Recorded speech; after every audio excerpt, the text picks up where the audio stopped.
Meron isang batang babae, tawagin na lang natin siya, sa pangalang Ella. Nakatira siya sa maliit na purok, maliit na baryo, na kung saan halos lahat sila na taga roon ay magkakakilala. Ipinanganak na mahirap si Ella. Ang tatay niya ay isang magsasaka at ang nanay niya ay nasa bahay lamang at inaalagaan silang magkakapatid. Isang araw, habang namamasyal si Ella, nakapadaan siya sa isang bahay na napakalaki at napakadaming ilaw. Nakita niya na nakabukas ang gate kaya napasilip siya. Pagsilip niya, nakita niya ang isang napakagandang babae na nakasuot ng napakalaking damit, kumikinang at merong korona. Sumasayaw ito kasama ng kanyang ama. Habang pinapalakpakan naman sila ng napakaraming mga bisita, napansinin niya na merong nakasulat na 18 doon sa bandang dulo ng kanilang lugar. Siguro 18th birthday nung babaeng nakita niya.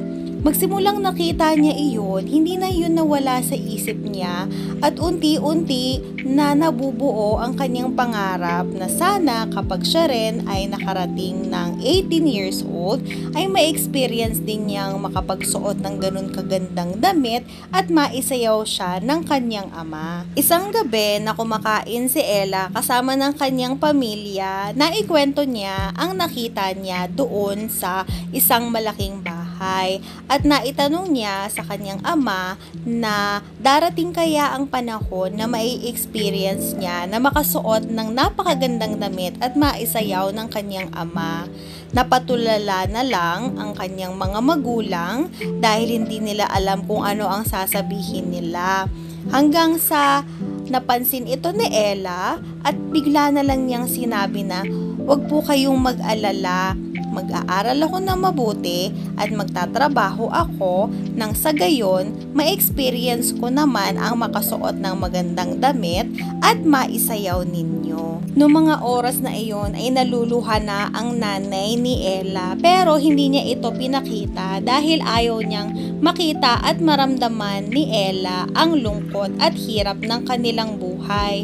Samantalang ang kanyang ama ay ngumiti lang at ang sinabi niya kay Ella ay, "Huwag kang mag-alala anak, gagawa ako ng paraan para naman pagdating ng panahon ay maisayaw rin kita." Magsimula noon, halos araw-araw ang hawak ni Ella ay ang kanyang munting papel at putol na lapis.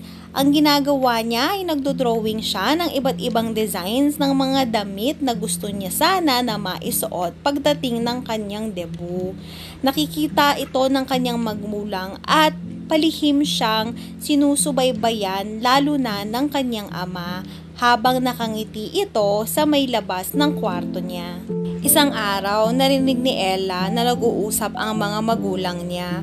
Ang sabi ng nanay niya sa kanyang ama ay kulang na daw ang kanilang pera pambayad ng kuryente at tubig at wala na rin silang budget para sa kinabukasan.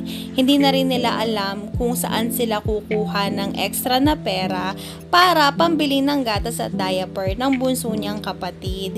Hindi na rin masyadong nagsasalita ang ama niya habang nakikinig sa kanyang ina. Sa oras na ito, biglang pumasok sa isip ni Ella na mukhang malabo na matupad ang kanyang pangarap dahil sa hirap ng buhay nila.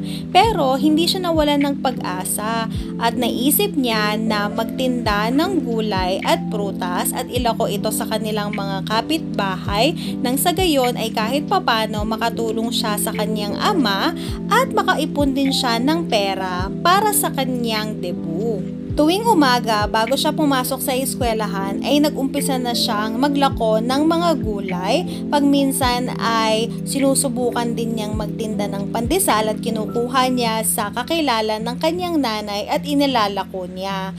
Kapag katapos naman niyang mag-aral, ay naglalako din siya ng gulay at tinapa. Kapag kagabi naman, ay sinusubukan din niyang tumulong kay Aling Nena na magtinda ng balut at binibigyan siya ng kaunting pera. Yung mga kinikita niya nakakaunti doon sa mga tinitinda niya ay iniipon niya at ang iba ay ibinibigay niya sa nanay niya para meron silang pambiling pagkain sa araw-araw.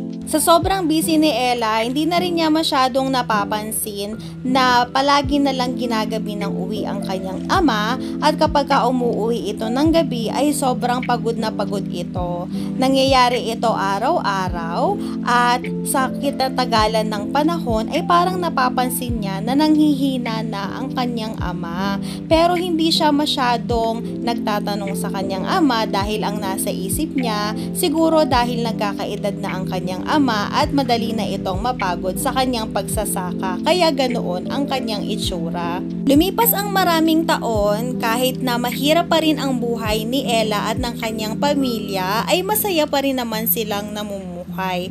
Ganoon pa rin ang kanyang araw-araw na ginagawa pero ngayon ay meron na siyang naipundar na konting pamuhunan. Kaya imbis na nakukuha niya yung mga paninda niya kanila Aling Nena at sa mga kapitbahay niya ay meron na siyang sarili niyang nailalako araw-araw. Natutuwa naman ng nanay niya dahil sa murang edad ay nakakatulong na si Ella sa kanilang pamilya. Nalalapit na rin ang kanyang debut kaya na-excite na siya at inumpisahan na rin niyang bilangin ang mga naipon niya.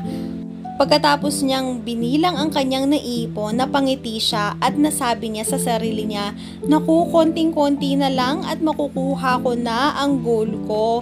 Sigurado matutuwa ang aking ama dahil makakasayaw ko na siya habang suot ko ang pinakamagandang damit sa buong mundo." Hanggang isang araw, bigla na lang bumagsak ang kanyang ama at kinailangan siyang isugod sa ospital.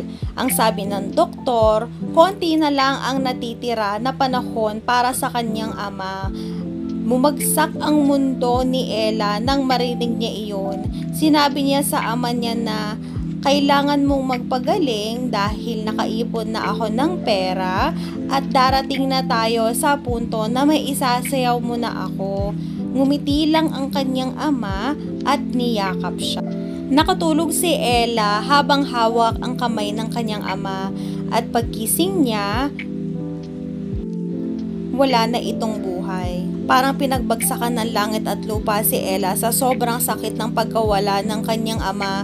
Ang sabi niya sa sarili niya, kung kailan naman sigurado na makakasayaw niya ang kanyang ama ay mawawala pa ito sa kanya. Sana pala hindi na lang siya nag-ipon ng pera, baka sakali nandito pa ang kanyang ama. Lumipas ang maraming araw at dumating na ang kanyang debut. Nawala na siya ng gana na asikasuhin ito dahil nga wala na rin naman ang pinakaimportanteng tao sa buhay niya hanggang sa nilapitan siya ng kanyang ina at sinabi sa kanya na magbihis na siya. Binigay ng kanyang ina ang napakagandang damit. Nakamukhang kamukha doon sa dinrowing niya na pangarap niyang suotin. Ang sabi ng kanyang ina, nagtrabaho ng husto ang kanyang ama para makaipon ng maraming pera pambili ng napakagandang damit at nang sa gayon ay makapagsayaw silang dalawa. Pero dahil wala na ang kanyang ama, bigla na lang naluha si Ella at sinabi niya na paano pa ako magiging masaya kung hindi ko naman na makakasamang sumayaw ang aking ama. Ibinigay ng kanyang ina ang napakalaking picture frame ng kanyang ama na kinuha ng kanyang ama bago ito mawala. Ang sabi ng kanyang ina, huwag kang mag-alala dahil pinaghandaan ito lahat ng iyong ama. At humayo na nga sila at dumating sila sa isang lugar na punong-puno ng napakaganda at napakaraming ilaw. Habang suot niya ang napakagandang damit at kumikinang, meron din siyang kumikinang na korona. At pagpasok niya sa gate, napakaraming tao ang pumapalakpak sa kanya, lahat ng mga mahal niya sa buhay. At ayun na nga, at sumayaw na siya habang yakap ang litrato ng kanyang ama. At ibinulong niya, mahal na mahal kita, Papa.